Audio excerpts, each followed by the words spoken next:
Personal work refers to inner growth and continuing to become a more quality individual. Hopefully, a person would want to do personal work for the rest of their lives. Even when we become an expert in a certain area, there is still more to learn. And if we approach life from that point of curiosity, it can be very fulfilling because we can stay insightful of new information, open to new ideas, and also we can rest on some of the information that we do have, and we're real solid and square that we have that area of expertise.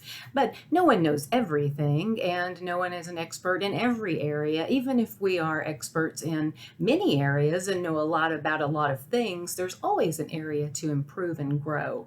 Now, personal work requires honesty. It requires a person to look at themselves, maybe as an observer, as someone else might see them. That requires a lot of honesty and open-mindedness, because we don't always like to see our flaws and things that may possibly need to change. But if we can do that, we are probably a more likable person. We probably have more rich relationships, and we are probably in a situation of just constant growth and enlightenment and, becoming. It also, in addition to honesty, it requires that we look at the areas that we may not want to look at, like the bias and our culture and judgment that we may make, just automatic judgments that we may make, the right fighting. Are we right fighters? Do we need to prove points? Do we need to be right in an argument? Can we let things go? Those are really important things to do because, again, healthy human beings are in situations where they can see both sides rather than always just their points. And looking at bias and culture, everyone has bias. Everyone makes judgments. Everyone comes from somewhere. So it's not that we don't have those things. What's important is that we look at what we do have, how we do respond based on those things, and make adjustments when needed.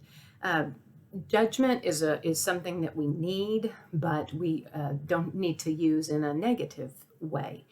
So it's important to do that. Now, I stress that it's not just important, it's a requirement of someone who wants to go into the counseling field or is working in the counseling field in any helping profession.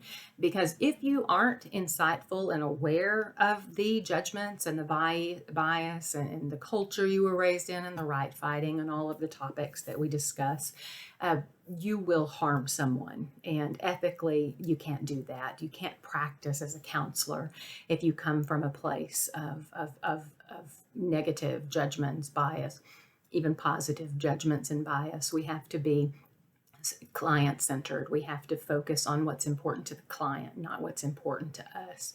So we have to be aware of those things, know they exist before we can get to a place of helping a client. It's not even that you necessarily have to change them. Once you're aware of them, hopefully you will want to change them. But once you're aware of them, what's important is just keeping them out of the client scenario and relationship.